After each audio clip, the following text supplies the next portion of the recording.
What's up guys, Nizo here. Today we're going to be checking out Pioneer's SPH C10BT head unit. For those of you who assume that this is an in-dash with a nice 7-inch screen fold up, it's not. That's actually a cell phone that clips onto the head unit like a cradle. You know those funny devices you get? You can stick them on the air vent on your windscreen, holds up your cell phone. Well, this radio allows you to do pretty much the same thing. You dock the cell phone into the head unit and the cell phone actually becomes your screen. I don't want to tell you too much about it right now. Let's unbox it and then we can play with it and you'll be able to see firsthand what it's all about and why I dig this radio besides its amazingly low price point. Let's get it.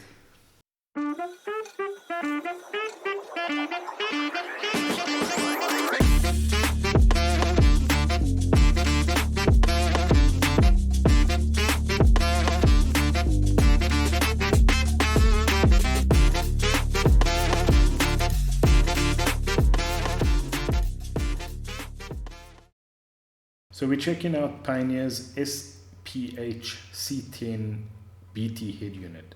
This is a smartphone cradle head unit. So how this works is the head unit itself doesn't really have much of a screen other than the dot matrix bit that you see there in the center where it says BT/USB. What happens is the smartphone that goes on top into the head unit's cradle that holds the cell phone, that links to the actual head unit and everything is broadcasted from the head unit to the screen. We look at the packaging. If we turn it around, there's some info on the back, info on the front, on the sides. Diving straight into the radio, there's a face, so okay, that tells me that the face is removable, your standard wiring harness. You didn't hear it from me, but that green wire just connected with the earth. Your standard mounting hardware. This is a microphone, your external Bluetooth mic for your voice calling and so forth. It's quite handy to have. Let's just put that out. And when we open the actual packaging, and then the head unit's protected from dust via this plastic bit. The head unit's rather straightforward. It's lightweight. This is a Mac-less head unit, meaning it doesn't have a CD drive. It just uses USB and then Bluetooth connectivity. The head unit's actually really lightweight. And looking at the back, okay, that first plug, I think we'll figure out what that is once we read the manual. I'm not too sure what it is. That's your standard plug, speaker outputs, power, etc. And then the top is for your supplied microphone, the external microphone. And then the bottom is it's wired remote. So what this is for is guys with steering wheel controls. There's a plug. If it's a Japanese car, they usually come with it, where you just plug it in to the back of the radio. It's 3 wires that you connect, but most cars, what I personally use is Connects 2. They always have a module for all the different cars to retain OEM steering features.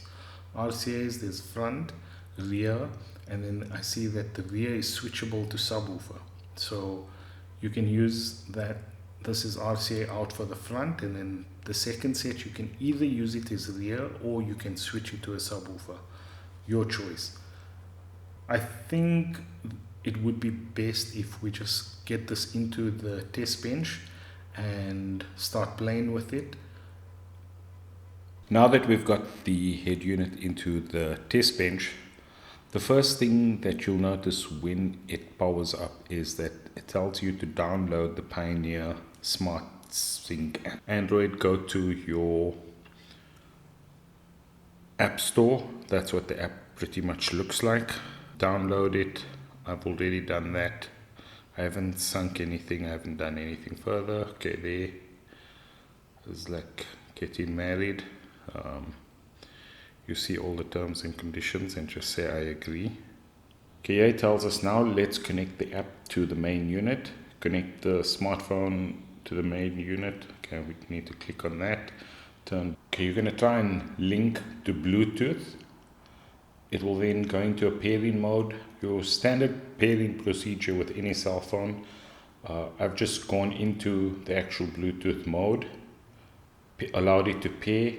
It's synchronizing. There, we're waiting for it to pair. Okay, once the app's loaded, it will give you all your prompts, whether you naturally have to allow it to do everything. Okay, once you've managed to sync, it comes up with some settings, initial settings. It gives you your option English, your FM settings, AM settings.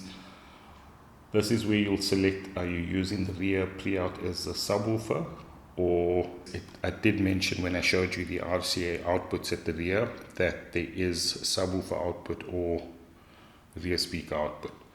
Okay, so once everything syncs up, the next thing we need to do is get the phone onto the cradle.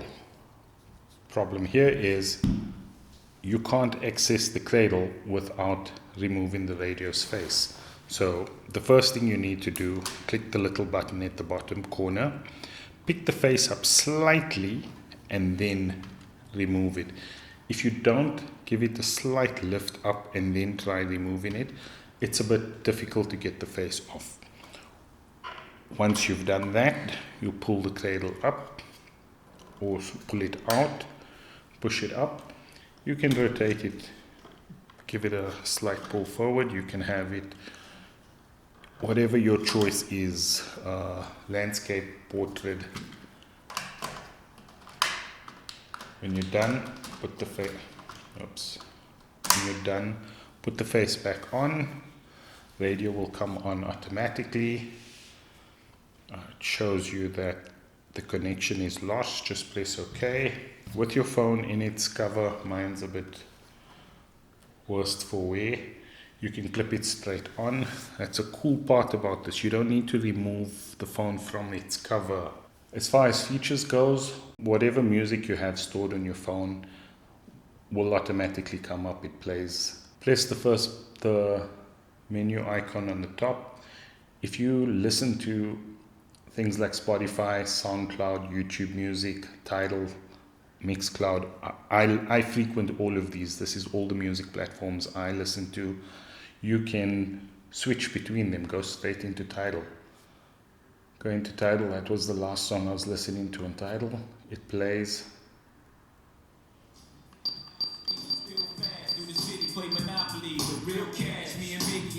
Through the audio system, you can select whatever you want to. You can go straight out of it. Another cool device, say you want to use Google Maps.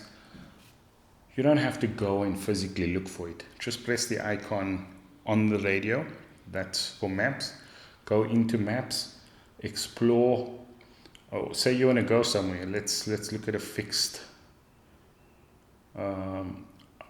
paint spec.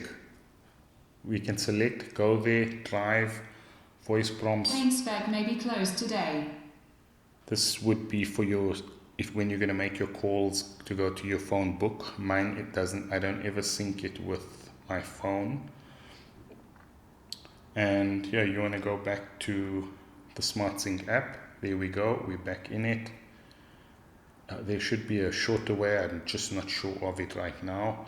You can control volume, mute, streaming video. Okay, let's have a look at streaming video. Okay, we can, that's quite cool. Music videos. Wow, that is a really cool feature. I actually didn't know about that myself. So because the last track playing was Biggie and I Love the Dough, it actually allowed you to go into it and find the video. On the topic of videos, let's take a look at how it does with. Let's take a look at how it does with YouTube. YouTube, the last thing I was watching was Brand Show at 4 Ways Mall. We go into it, let's have a look. There it plays, full playback. With audio, everything. The picture is as clear as your cell phone screen or your cell phone's video quality is. There's the Nizo Garage stand, car audio SA. So yeah, the head unit allows for a lot of things, from video playbacks, whatever is stored on your mobile device, you'll be able to play through your audio system. If you go out of it, going back to Smart Sync, other cool features, it's got its EQ where you can set everything up. Let's go out of here, let's go into settings. Let's go into that settings, system settings. You could set up basically everything how you want it to function. Cool feature, connect OBD to reader. There's a Bluetooth device that you plug into your OBD port. Once you do, you sync it with your phone, you sync it to this app, and it will display your speed. Basically, rev counter, everything that your OBD port allows it to display. So you could use this as a fancy gauge. So a lot of people ask me, how does it compare to Android head units? The thing about this is, if you're using an Android phone, the head unit is basically what the phone is. So you don't need to have a dedicated Android phone. All the features from the Android device will work through the radio. If you want to stream through a certain platform, stream through it. The audio will play back via the speaker system. If there's whatever DSTV you want to watch through your phone, you are able to do it with this head unit. So the head unit is very, very versatile. And when you consider the fact that this radio is under 3,000 Rand, probably about 2,500 Rand, I think it offers absolutely great value for money. The only thing I don't like about the head unit is that it doesn't charge the phone while it's in there. Would have been cool if there was some sort of charging device in the cradle, but I guess that would push the costing up quite a bit. It does have a USB port that's generally for the thumb drives, but you could plug your charger cable into that and then into the phone to charge it, or you could use your cigarette lighter like most other people do. Pioneer does also have a separate cradle that you could mount on your ear vent that is an actual charger. We'll have a look at that as well as one of the other chargers in another video coming up. I do believe that they have sent me a pair of those chargers to play with. I just didn't want to do everything in one video, so we'll cover that. Other than that, I think from a value for money point of view, it's a good head unit for those who can't afford the higher models, the normal double DINs like the Z series and all the other offerings. For me personally, if I had a work ride or something where I needed a basic head unit upgrade, I would definitely consider this. As always, thanks for watching. Please don't forget to like, subscribe, share. Follow us on our social media pages, Nizo's Garage, Car Audio South Africa, both on Instagram, Facebook, Nizo's Garage, and have a great day. Thanks, guys.